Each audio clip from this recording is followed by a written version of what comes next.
ছেলেটার এই বয়সে কি করা উচিত? ভালো করে পড়াশোনা করা, খেলাধুলা করা, এগুলোই তো। কিন্তু জানলে অবাক হবেন, ছেলেটার মেইন লক্ষ্যই হচ্ছে তার বাবাকে হত্যা করা। হ্যাঁ, আপনি ঠিকই শুনেছেন। ছেলেটার এখন একমাত্র ড্রিম হচ্ছে তার বাবাকে হত্যা করা। তো চলুন আজকের এই গল্পটা থেকে জেনে আসি ছেলেটার এরকম অদ্ভুত চিন্তার কারণ কি। তো কথা বলছিলাম 2023 সালে মুক্তিপ্রাপ্ত সিনেমা মাইকেলের কথা। তাহলে চলুন পেছাল না বাড়িয়ে শুরু করি আজকের মুভির এক্সপ্লেনেশন। সিনেমার শুরুতেই আমরা দেখতে পাই একটা ছেলে মাঝ সমুদ্র থেকে সাঁতার কেটে তীরে উঠছে। ছেলেটা এখানে আসার মূল কারণ হলো তার বাবাকে হত্যা করা। কারণ ছেলেটা যখন তার মায়ের গর্ভে ছিল তখন তার বাবা তার মাকে আগুন জ্বালিয়ে হত্যা করার চেষ্টা করেছিল।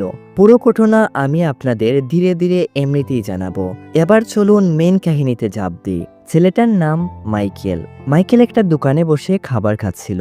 তখন ওই দোকানের একজন কাজের মহিলা দোকানের মালিককে বলে তার ছেলেটার শরীর ভীষণ খারাপ, ডাক্তার দেখাতে হবে। কিন্তু তার হাতে একটা টাকাও নেই। কিছু টাকা দেওয়ার জন্য মালিকের কাছে মহিলা কাকুতি মিনতি করছিল, কিন্তু দোকানের মালিক মহিলাকে টাকা তো দেই না, বরং মহিলাকে অনেক অপমান করে মারতে মারতে তাড়িয়ে দেয়। মাইকেল এসব কিছু লক্ষ্য করছিল। কোনোভাবে খাবারটা খাওয়া শেষ করে এরপর হাত ধুয়ে সোজা দোকানের মালিকের ক্যাশিয়ার থেকে টাকা নিয়ে আসে। দোকানের মালিক যখন বাধা দেয় সে মালিকের হাতেই একটা ছুরি ঢুকিয়ে দেয়। একটা লোক আটকাতে আসলে মাইকেল লোকটার উপরও হামলা করে। মাইকেল টাকাগুলো মহিলার হাতে দিয়ে বলে নিজের পরিশ্রমের জিনিস নিতে কখনো কাউকে এত তেল দেবে না, জোর করে ছিনিয়ে নেবে, কারণ এটা তোমার পাওনা টাকা। এরপর আমরা গুরুনাথ নামে একজন মাফিয়াকে দেখতে পাই, যে পুরো বোম্বাইয়ে রাজ করছে, যার নেশাই মানুষকে খুন করা। গুরুনাথ কাউকে পড়ুয়া করতো না, তবে একমাত্র তার স্ত্রী চারুলতার কথা সে সবসময় রাখত। গুরুনাথের একমাত্র ছেলে ছিল অমরনাথ। অমরনাথই তার গর্ব, গৌরব, সম্মান সবকিছু। জীবন বাঁচানোর জন্য মাইকেল যখন যে কাজ পেত সে করত।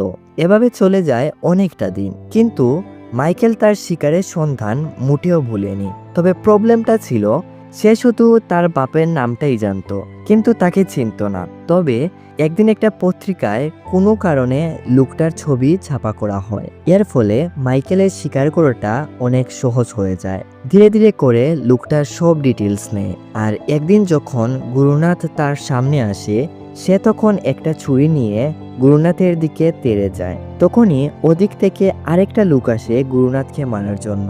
মাইকেল তখন গুরুনাথকে না মেরে ওই লোকটাকে মারার জন্য খেপে যায়। কেন সেটা সামনেই জানতে পারবেন। তবে বলে রাখি, মাইকেল মোটেও কোনো সাধারণ ছেলে না। গুরু মাইকেলের এমন সাহস দেখে ভীষণ অবাক হয়। লোকটাকে কেলিয়ে গুরু মাইকেলকে গাড়িতে বসিয়ে জিজ্ঞেস করে, এই বয়সে তোর তো হাতে কলম থাকার কথা, তুই ছুরি নিয়ে কি করছিস? মাইকেল বলে, আমি আমার বাপকে এই দুনিয়া থেকে সরাতে চাই। গুরু বলে, আচ্ছা ঠিক আছে, এবার বল তোর বাসা কোথায়, আমি তোকে ড্রপ করে আসব।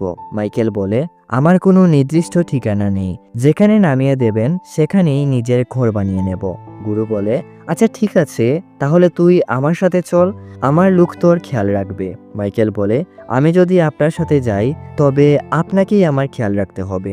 মাইকেলের এসব কথা শুনে গুরুর ভীষণ অবাক লাগে। অবাক লাগারই কথা, এতটুকু একটা বাচ্চা কিরকম দেখছেন পাকনা পাকনা কথা বলছে। গুরুর পর তার একজন লোক, যে ছিল গুরুর খুবই কাছের এবং বিশ্বস্ত একজন মানুষ, স্বামী, তাকে মাইকেলের দেখাশোনা করার দায়িত্ব দেয়।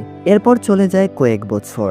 মাইকেল সবসময় এটাই চাইতো, কিভাবে কোন কাজ করলে সে গুরুর ভরসা জয় করতে পারবে, কিভাবে গুরুর একজন বিশ্বস্ত মানুষ হবে। দীর্ঘ একটা লম্বা সময় পর ওই দিনটা আজ চলেও আসে। নাইজেরিয়া থেকে 300 কোটি টাকার একটা কনসাইনমেন্ট এসেছে। এখানকার যত লোকাল মাফিয়া ছিল সবাই খবরটা পায়। তারা কনসাইনমেন্টটা ড্রপ করতেও চায়। টাকা পয়সার কোনো সমস্যা নেই, তবে সবচেয়ে বড় সমস্যা হচ্ছে গুরুনাথ। গুরুর পারমিশন ছাড়া যদি তারা ইন্ডিয়াতে কনসাইনমেন্টটা ড্রপ করে তবে প্রাণে বাঁচতে পারবে কিনা সন্দেহ আছে। এদিকে কারো সাহসও নেই গুরুর সাথে এই বিষয়টা নিয়ে ডিসকাস করবে। গুরুর ছেলে অমরনাথ যখন এটা জানতে পারে, সে আরকে সাথে করে নিয়ে গুরুকে এটা জানায়। গুরু তখন অমরনাথ আর আরকে অনেক জ্ঞান দেয়। তোদের মতো ব্যাকুল আমাকে পেয়েছিস, কখন কোন পদক্ষেপ নিতে হবে এটা তোরা আমাকে শিখাবি। তোদের বলার আগে আমি খবর পেয়ে গেছি, তোদের কাজ না এটা, তোরা যা। অমরনাথেরও সাহস নেই তার বাবার উপর যে কথা বলবে, চুপচাপ মাথা নিচু করে চলে যায়। স্বামী তখন বলে, এই কাজটা একজনই করতে পারে। গুরু বলে, কে সে? তোমাকে কোর্টে যে বাঁচিয়েছিল ছেলেটা, মাইকেল। গুরু স্বামীকে বলে মাইকেলকে তার কাছে নিয়ে আসতে। তো আজ গুরুর সাথে দেখা করাতে স্বামীর লোকেরা মাইকেলকে গুরুর কাছে নিয়ে যাওয়ার জন্য রওনা দিয়েছে। রাস্তায় হঠাৎ তাদের কাছে কল আসে, গুরুর উপর হামলা হয়েছে, তাড়াতাড়ি আসতে। তো তাড়াতাড়ি করে তারা গুরুর লোকেশনে যায়। স্বামীও আসে। কিছুক্ষণ পর এরা সবাই গুরুকে বাঁচাবে কি মার খেয়ে সবাই ভয়ে পালাতে থাকে। স্বামী তখন তাড়াতাড়ি করে গাড়ি থেকে বেরোয়। মাইকেল তখন স্বামীকে ইশারা দিয়ে বুঝায় গাড়িতে থাকতে সে বিষয়টা দেখছে। মাইকেল এরপর একটা সিলিন্ডার দড়ি দিয়ে বেঁধে ভেতরে টানতে টানতে নিয়ে যায়। মাইকেলকে দেখে গুরুর মনে সাহস আসে। মাইকেল সিলিন্ডারের মুখটা খুলে এদের সামনে ফেলে দেয়। এরপর একটা ম্যাচ সিলিন্ডারের উপর ফেলে এখানে একটা ধামাকা করে, এতে করে কয়েকজন আহত হয়। মাইকেল এরপর এদের উপর জানোয়ারের মতো হামলা করে। তার মারের কোয়ালিটি দেখে মনে হচ্ছিল ওদের উপর তার অনেক দিনের রাগ জমে আছে। অবশেষে আজ মাইকেলের এই পরিকল্পনাও বাস্তব হয়।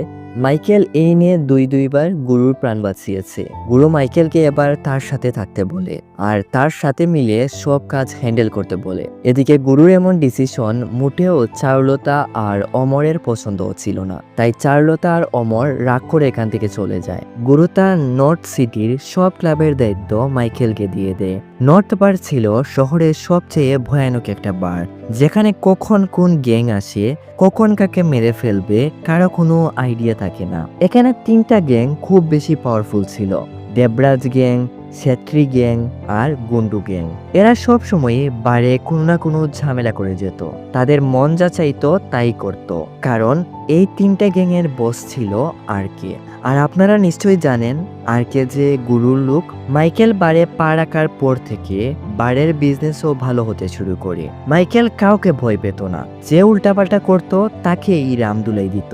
একদিন আরকে বাড়ির একটা মেয়ের সাথে অসভ্যতামি করে। তো কি হয়েছে, তুই যেই হোস, অন্যায় করেছিস, শাস্তি তো পেতেই হবে। মাইকেল এতে আরকে অনেক কেলায়। বিষয়টা যখন গুরুর কানে যায়, গুরু মাইকেলকে ডেকে জিজ্ঞেস করে, মাইকেল তুই তো জানিসই আরকে যে আমার লোক, তবুও তাকে কেলালি, তোর হাত একবারও কাঁপলো না?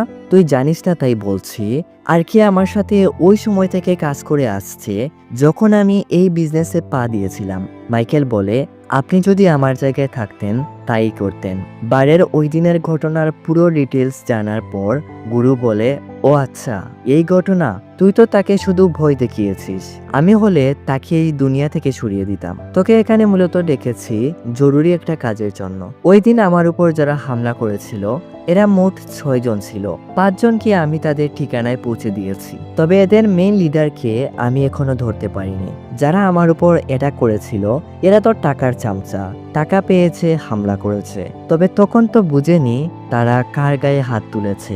আমি ওদের কাছ থেকে জানতে পেরেছি রতন নামে একজন লোকের অর্ডারে তারা আমাকে মারার জন্য এসেছিল। মাইকেল বলে, আমার কি কাজ তাহলে? গুরু বলে, রতন এখন দিল্লিতে আছে, অভয়ে এখন আন্ডারগ্রাউন্ড হয়ে গেছে, তবে তার মেয়ের সাথে দেখা করতে কোনো না কোনো সময় ও তোর সামনে আসবে। তুই তার মেয়েকে সব সময় চুকে চুকে রাখবি আর সুযোগ পেলে দুজনকেই উড়িয়ে দিবি। গুরু এরপর মাইকেলকে রতনের পুরো ডিটেলস ছবি দে আর কাজটা কোনো ঝামেলা ছাড়া করে আসতে বলে। তো এরপর সিন আসে দিল্লি। কয়েকদিন খোঁজাখুঁজির পর মাইকেল আজ রতনের মেয়েকে খুঁজে বের করেছে। মেয়েটার নাম তীরা, ও একজন ডান্সার আর সাথে মিউজিশিয়ানও বটে। তীরাকে দেখে মাইকেল যেন কিরকম হয়ে যায়, তার ভেতরের আগুনটা যেন নিমেষেই নিভে যায়। তীরা যে নাচছে, এখানে নাচের কোনো আগামাতা নেই রে ভাই। দেখে কি মনে হচ্ছে কোনো পাগলের মেলায় কিছুক্ষণের জন্য চলে গিয়েছিলেন, তাই না? মাইকেল গুরুর কথা মতো এরপর থেকে তীরাকে সব সময় চুকে চুকে রাখে। সে কোথায় যাচ্ছে, কখন কি করছে, মানে সবকিছু দূর থেকে দাঁড়িয়ে মাইকেল খেয়াল রাখে। তবে একদিন তীরা ডান্স প্র্যাকটিস করে বাড়ি ফিরছিল। মাইকেলও তার কাছেই ছিল, দূর থেকে তীরার উপর নজর রাখছিল। হঠাৎ বখাটে একটা ছেলে এসে কি একটা বাজে শব্দ ব্যবহার করে তীরাকে ইনসাল্ট করে। তীরার এতে মনটা অনেক খারাপ হয়ে যায়। ওদিকে বিষয়টা যখন মাইকেল লক্ষ্য করে, তার কাছেও বিষয়টা খুব খারাপ লাগে। মাইকেলের চোখ মুখ দেখে এটা বোঝা যাচ্ছিল তীরাকে ও ভালোবেসে ফেলেছে। হাতে কি একটা পরে ছেলেটাকে গিয়ে এমন মার মারে, ছেলেটা ভয়ে তীরাকে মা ডেকে ফেলে। এই ঘটনার পর থেকে তীরাও মাইকেলকে ফলো করতে শুরু করে। আর তীরাও এটা বুঝতে পারে মাইকেল যে তাকে মনে মনে পছন্দ করে। ধীরে ধীরে করে তারা দুজন কাছে আসতে শুরু করে, একসাথে ক্লাবে যায়, আড্ডা দেয়। এভাবেই দিন যেতে থাকে।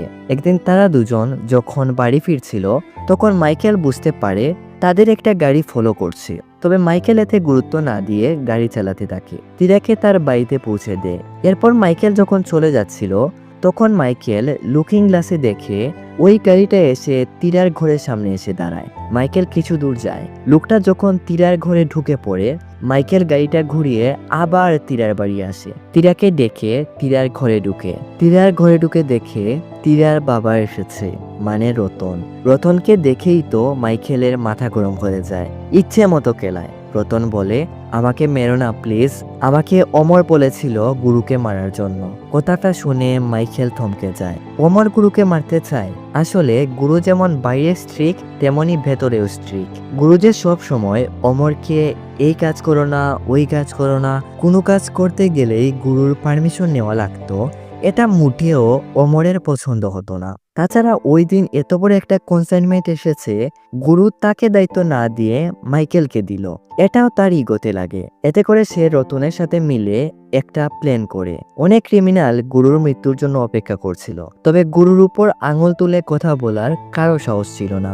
অমর তাই এই কাজটা আমাকে দে, আমি বাইরে থেকে লুক এনে গুরুর উপর হামলা করি, কিন্তু তুমি ওই দিন তাকে বাঁচিয়ে নিলে।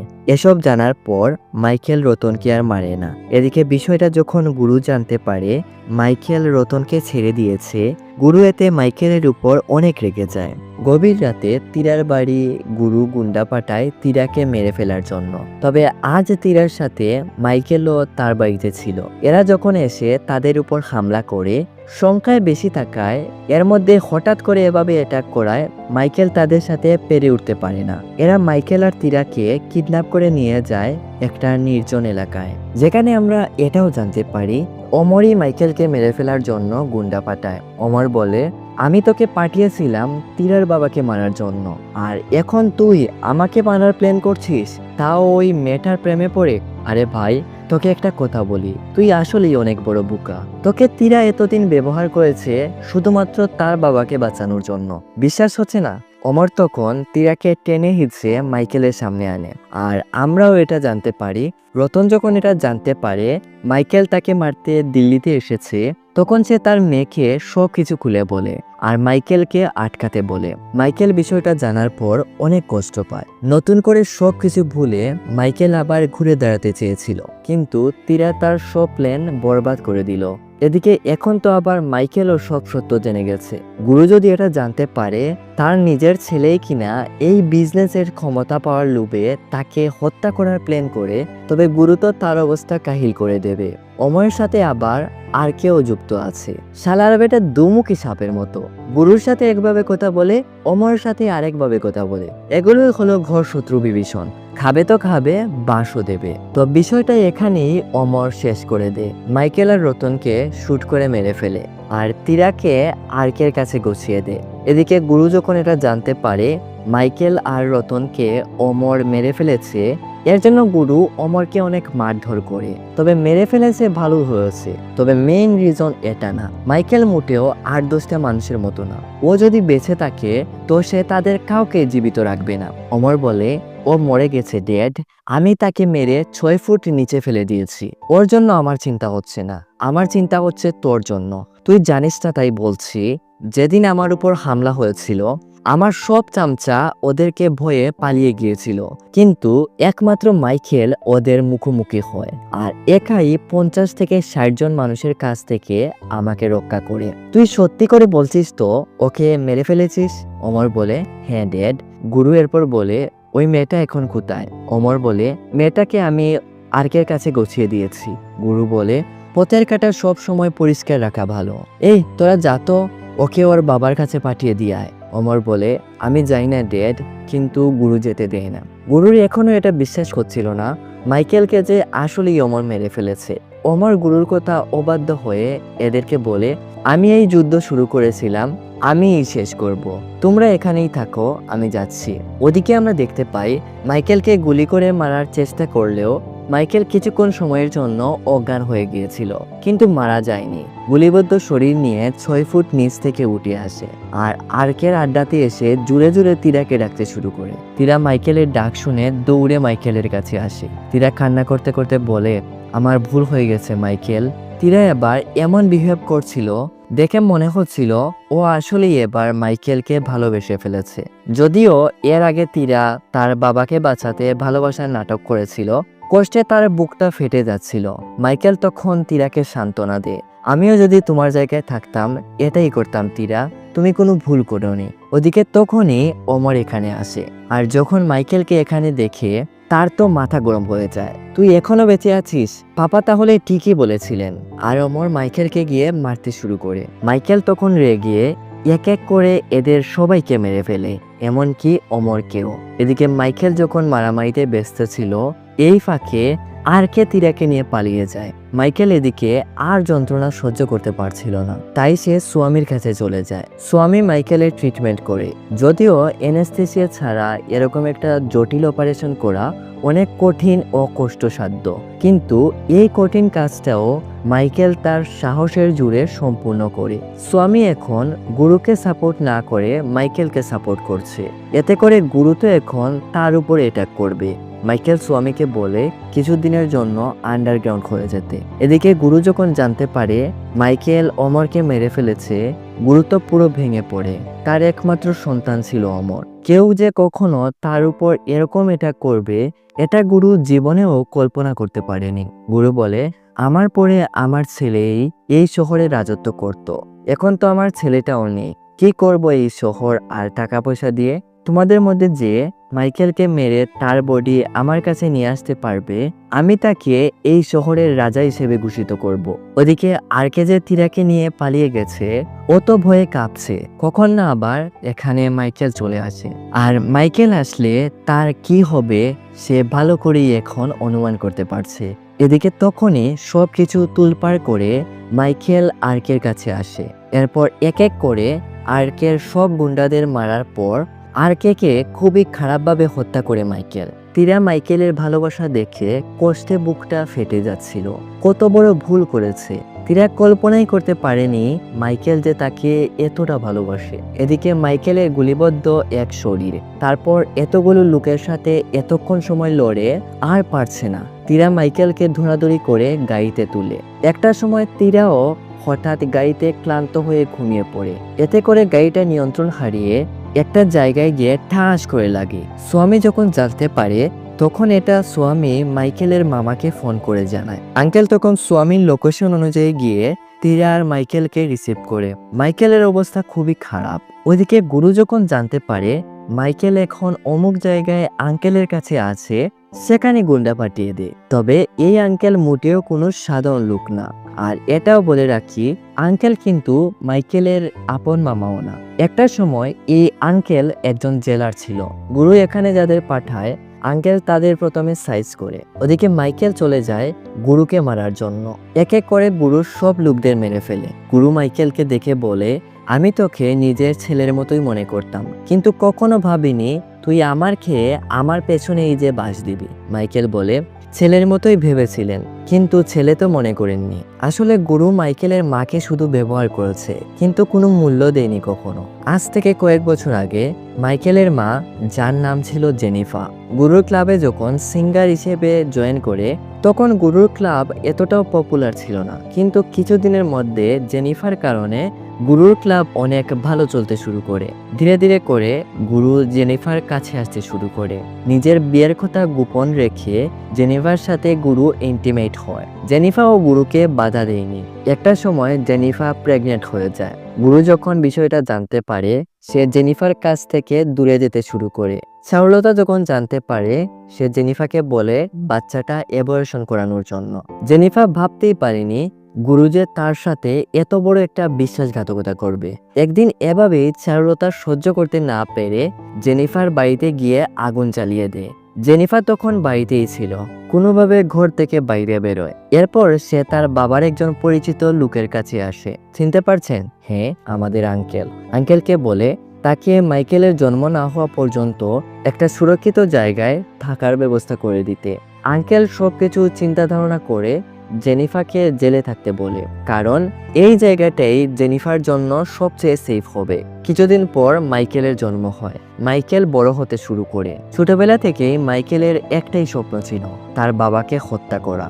এতদিন মাইকেল যা করেছে, এগুলো করার মূল কারণে ছিল গুরুর নজর তার দিকে নেওয়া, যেন চোখ বন্ধ করে গুরু তাকে ভরসা করতে পারে। এরপর আর কি, মাইকেল চারুলতাকে প্রথমেই শুট করে মেরে ফেলে। গুরু যদিও তার ভুল বুঝতে পারে, মাইকেলের কাছে ক্ষমা চায়, কিন্তু মাইকেল তাকে ক্ষমা করতে পারে না। রাগে অভিমানে গুলি একটার জায়গায় 5টা করে মেরে ফেলে। তবে সিনেমার শেষের দিকে আমরা এটা জানতে পারি, গুরুর মতো সেম দেখতে তার আরেকটা ভাই ছিল, যে কিনা কোনো কারণবশত দেশ ছেড়ে চলে গিয়েছিল। আসলে ওই ছিল গুরু, আর যে মারা গেছে ও গুরুর ছোট ভাই। এদিকে মাইকেল এখন পুরো মুম্বাইতে রাজত্ব করছে, কারণ গুরু তো নেই। গুরুর ভাইয়ের ছেলে পালা এখন মাইকেলের কথায় উঠে বসে।